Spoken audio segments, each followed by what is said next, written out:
Marcris is 6 p.m. and this is CBX Business News.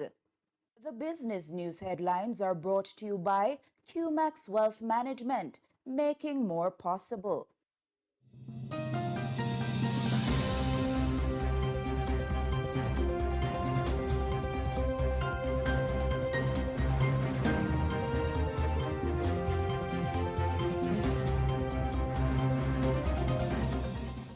Regency's revenue surges, Bermuda cat bonds hit a record, and Africa loses billions. Good evening and welcome to CBX Business News for Thursday, August 27, 2026. I'm Rashel Moncrieffe. Thanks for joining us. Coming up, Regency Petroleum more than doubles Q2 revenue as profit climbs 50% and its expansion beyond the traditional automotive fuel business gains traction. Also ahead, the Bermuda Stock Exchange hits a new milestone with catastrophe bond listings reaching a record $70.5 billion. And later, Africa is losing an estimated $90 billion each year through illicit financial flows, more than the continent receives in development aid. Stay with us as we unpack these stories and more right after the break.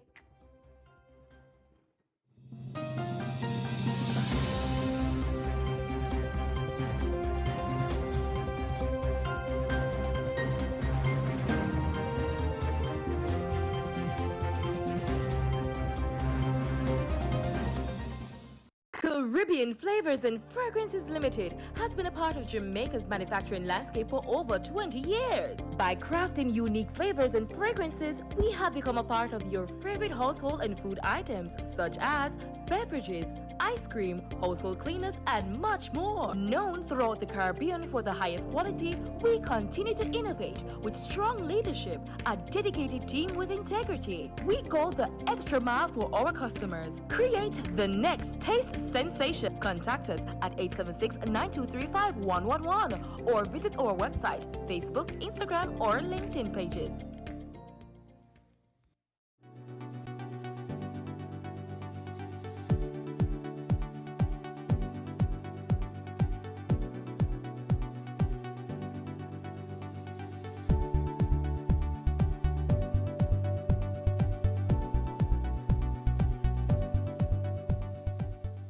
The local news is brought to you by Derrimon Trading, better from the start. The Development Bank of Jamaica, facilitating economic growth and development. Caribbean Flavors and Fragrances, tease the senses, and Pulse Investments.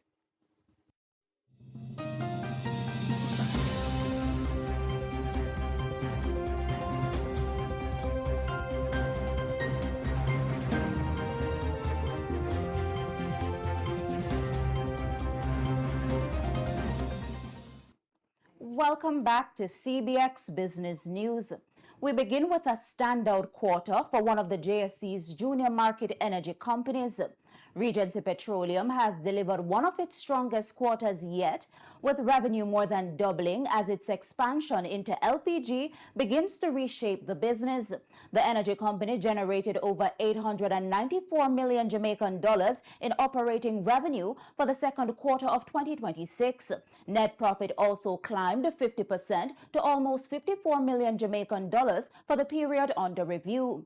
Regency's Executive Vice President Amanda Williams provided an update on the company's financial performance during its earnings call on Wednesday.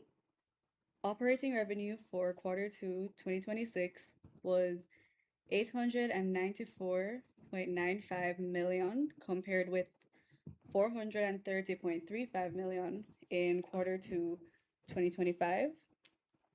This represents an increase of 108% year over year. Moving to the gross profit was $145.47 million compared with $91.68 million in quarter 2 2025, representing an increase of 59%. Operating profit was $77.39 million, up 69% from 45.87 million in quarter 2 2025. Our net profit was 53.86 million compared with 36.03 million in the corresponding quarter of 2025 as well. That was Regency Petroleum's Executive Vice President Amanda Williams.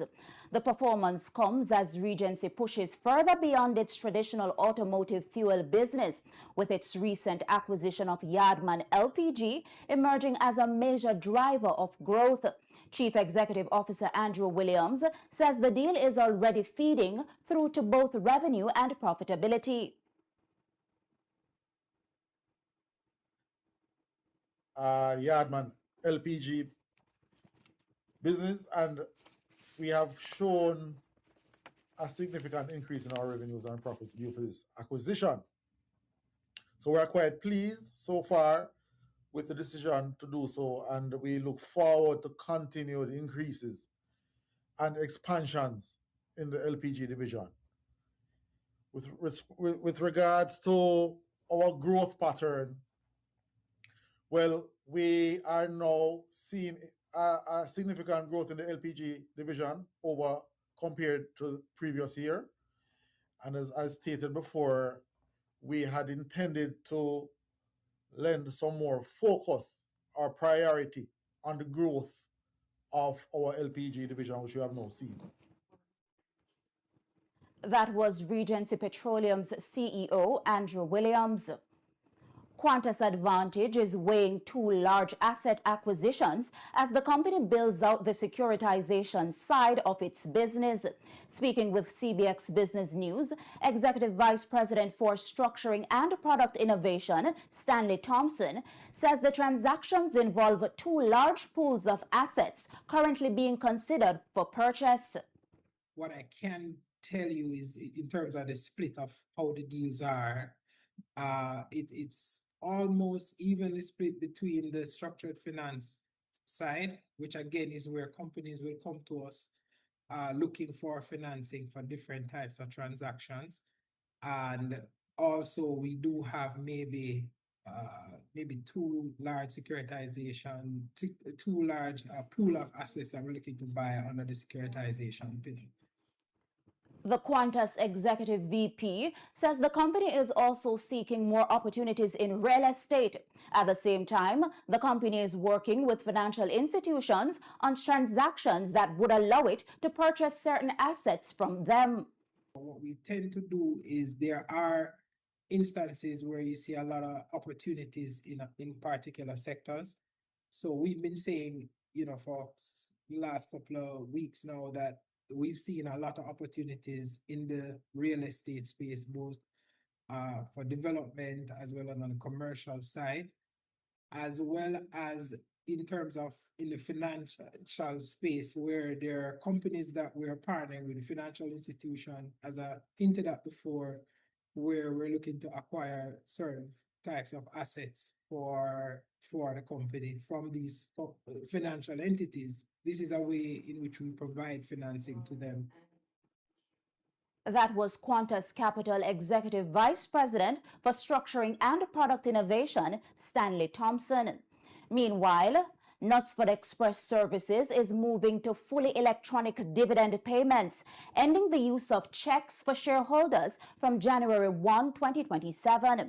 The transportation company says dividends will instead be paid directly into shareholders' bank accounts through electronic funds transfer. The change is being implemented in partnership with the Jamaica Central Securities Depository, JCSD, which serves as the company's registrar and paying agent. Shareholders will be required to submit direct deposit instructions to the JCSD before the January deadline to avoid any interruption in dividend payments. The company says the shift forms part of its efforts to modernize its dividend payment process and improve the delivery of funds to shareholders. And across the economy, Jamaica is looking to expand its overseas employment program into new markets across the eastern United States. In a ministerial update on Wednesday, Labor and Social Security Minister Pernell Charles Jr. says the government is targeting areas including Florida and other parts of the East Coast where Jamaica currently has a limited presence. With the US, I can tell you, we're looking towards the East.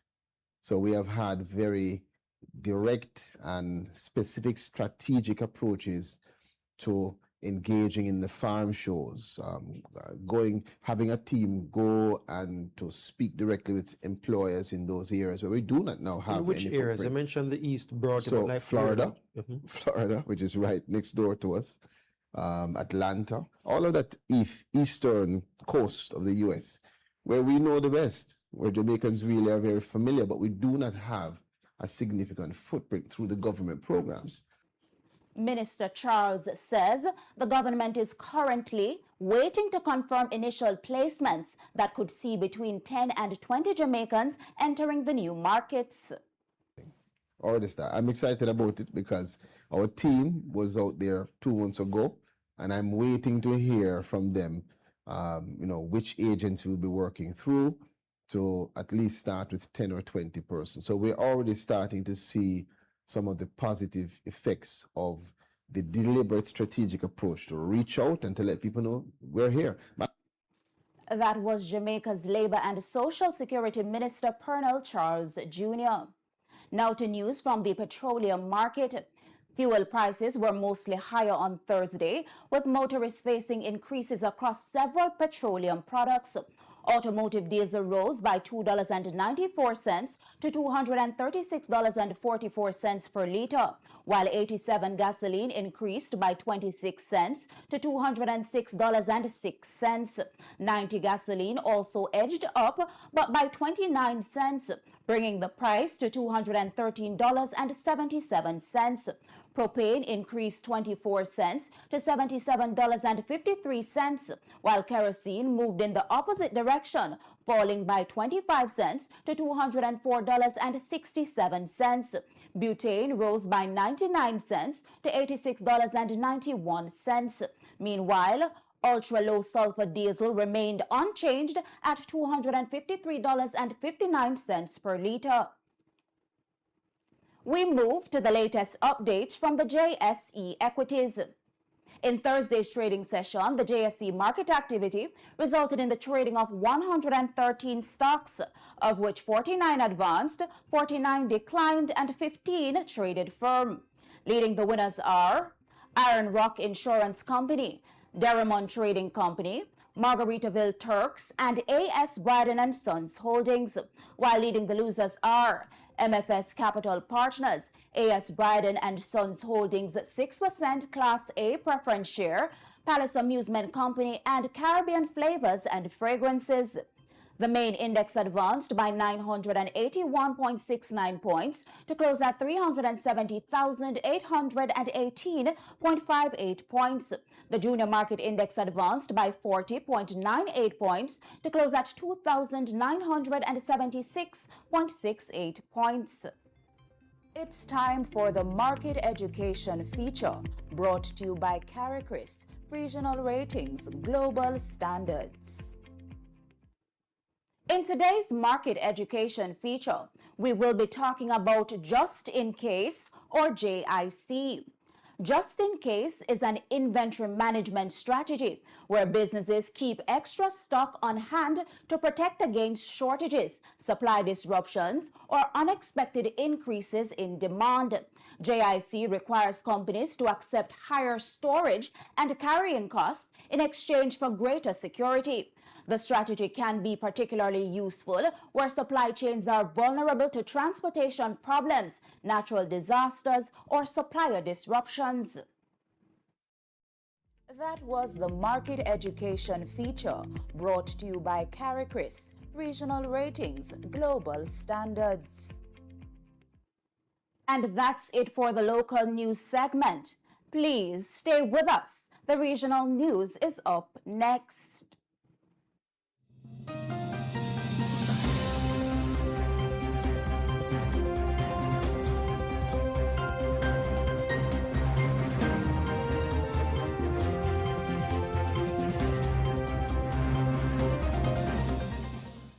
local news is brought to you by Derrimon Trading, better from the start.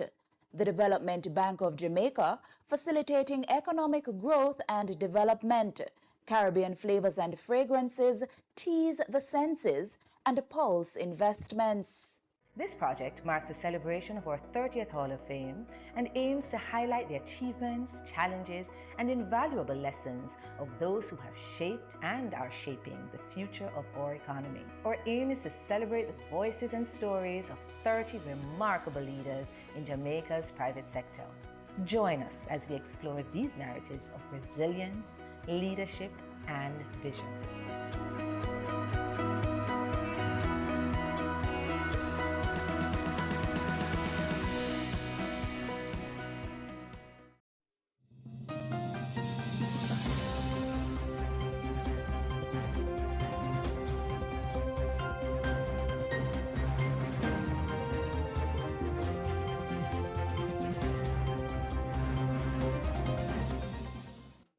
Welcome back. And now for the regional business news. The Bermuda Stock Exchange, BSX, has reached a record $70.5 billion in catastrophe bond and other insurance-linked securities listings, strengthening the island's position as a global center for catastrophe risk financing. The record was achieved at the end of June after the BSX added 146 insurance-linked securities and programs worth almost $16.5 billion during the first half of the year. By June 30, the exchange had about 775 catastrophe bond and related insurance-linked securities listings. Catastrophe bonds alone accounted for $62.6 billion, up from $60.9 billion at the end of the first quarter. That represented more than 95% of the market for 144A and private catastrophe bonds. The growth comes as the global catastrophe bond market also reached a record $65.6 billion outstanding at mid-year, as insurers and reinsurers continue to use capital markets to transfer catastrophe risk.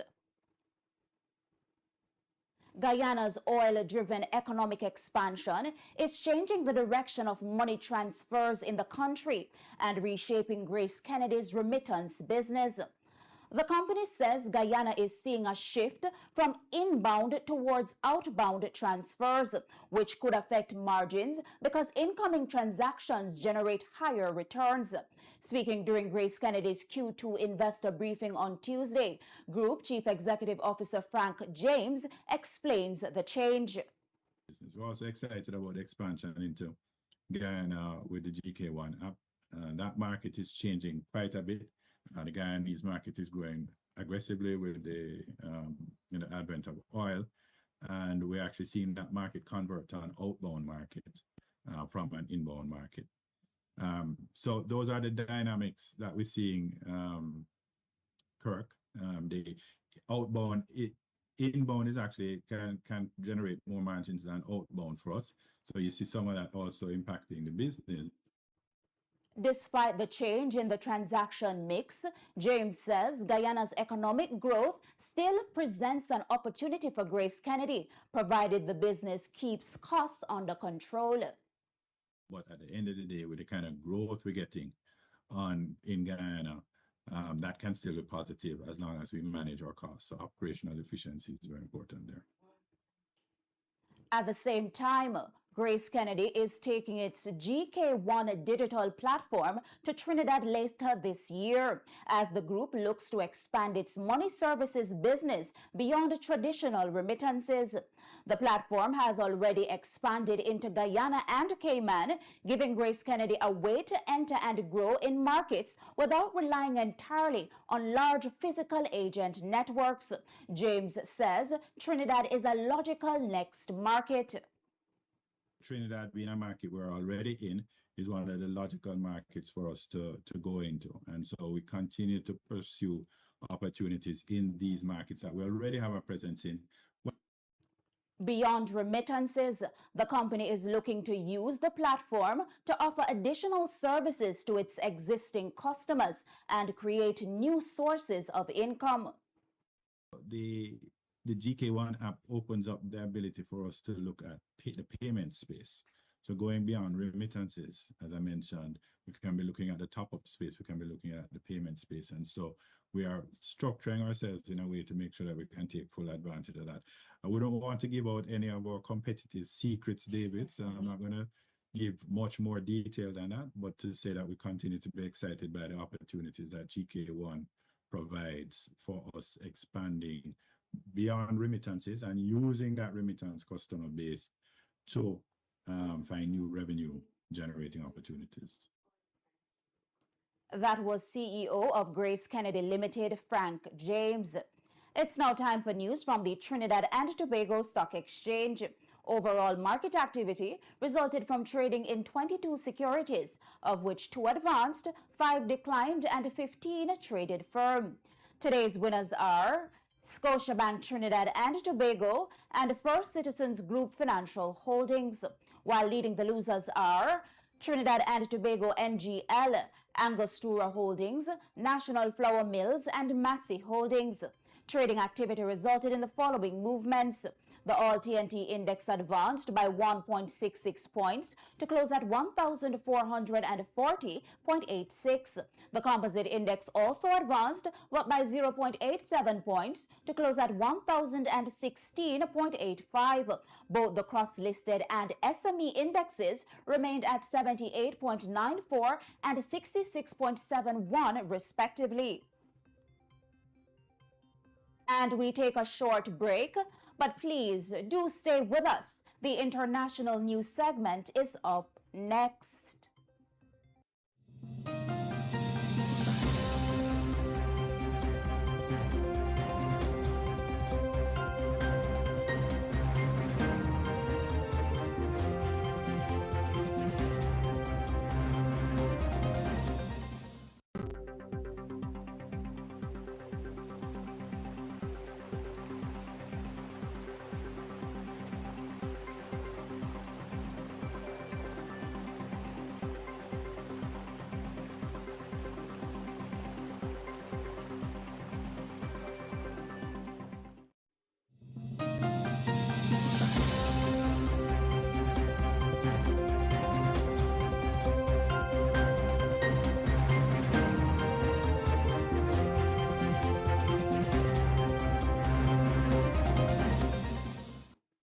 Welcome back. In international news, Africa is losing more money through illicit financial flows each year than it receives in development aid, deepening pressure on governments already grappling with tight public finances. World Health Organization Director General Dr. Tedros Adhanom says an estimated $90 billion leaves the continent each year through illicit financial flows, exceeding the $74 billion Africa received in official development assistance in 2023. Our Africa is at an inflection point. For many years, we have relied on foreign donors.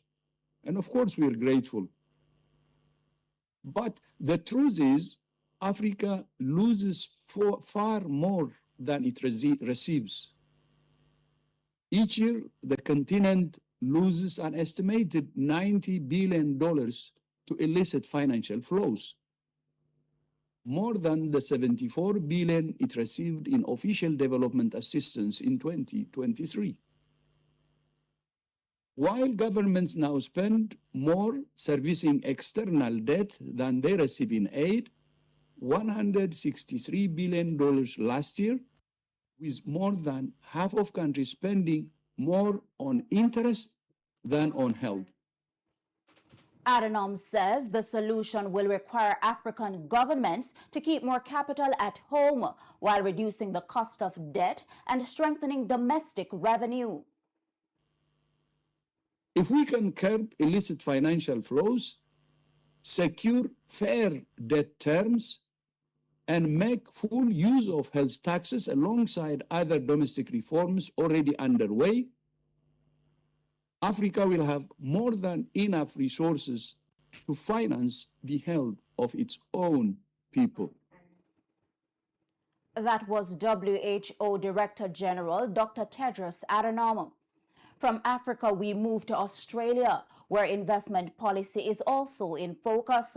Australia has reworked a controversial tax measure that threatened to make the country's clean energy sector less attractive to foreign capital. The government has extended a transitional tax concession for foreign investors in renewable energy assets to 2040, giving the industry a longer window to attract capital for new projects.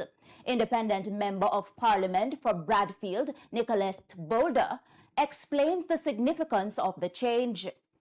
What a four-year window actually would have done is create a very obvious incentive to sell before 2030 while the 50% discount still applies, and then commit no further capital after 2030. In other words, a fire sale of existing assets in the lead up to 2030, followed by a freezing of new investment once the discount ceases. Thankfully, after months of advocacy from the crossbench and industry, the government's agreed to extend that transitional period all the way to 2040. I commend the government for this concession. It's an extra 10 years, and it's very, very welcome. I'm very pleased that the government has engaged constructively and in good faith on these amendments, and I thank the Minister for doing so. Extending the transition period for an extra 10 years will mean that the law more accurately matches the timescale of this century's energy economy build-out, and it aligns with real investment cycles rather than the arbitrary four-year political deadline. She says the longer window also gives investors greater certainty when committing capital to projects that can take years to deliver. A 2040 date will capture now more like 1 to 2 whole investment cycles, ensuring that more clean energy is built and for cheaper, knowing that the policy risk factor doesn't have to be baked into the cost of capital.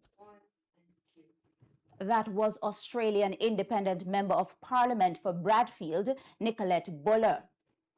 Turning to Kenya, Absa Bank says Kenya's financial sector should direct more capital toward businesses and industries that can generate jobs, investment, and long-term economic growth. The bank says the industry's impact should not be judged simply by the volume of financial activity, but by the economic value created through the capital it provides.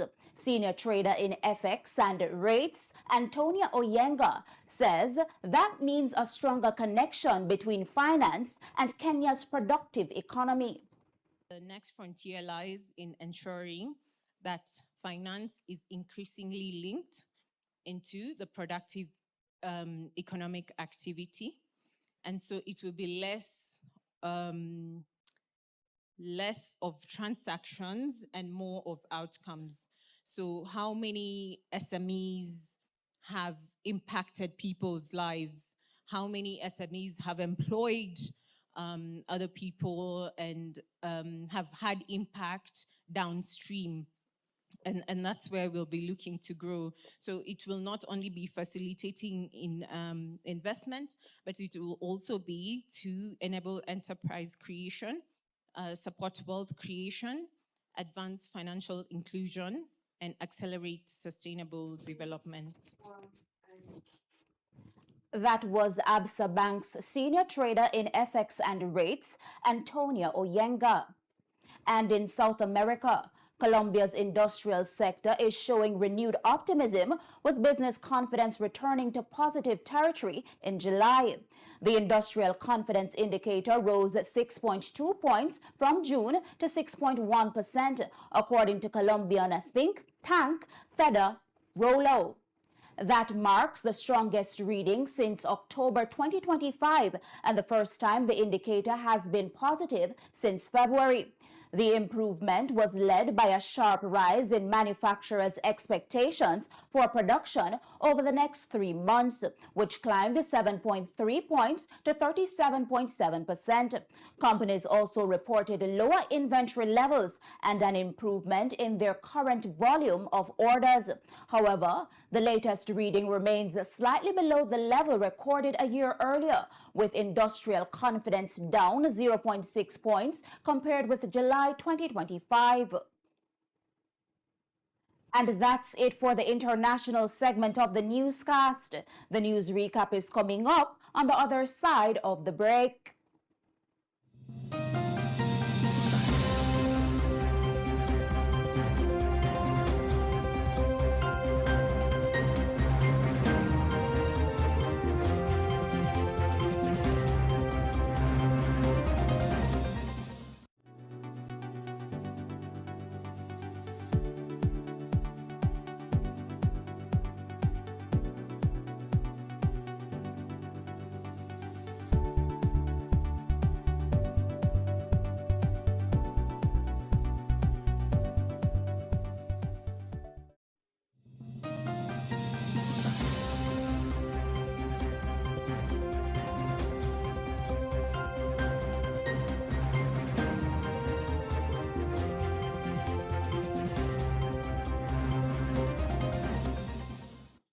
And now to recap our top stories. In the local news, Regency Petroleum more than doubles revenue as Q2 profit climbs 50%. Regionally, Bermuda Stock Exchange cat bond listings hit record $70.5 billion US, and internationally, Africa losing $90 billion US annually through illicit financial flows. Those were the stories making today's CBX Evening News. On behalf of the entire production team, I'm Rashel Moncrieffe. Thanks for watching CBX, your region, your business, your source.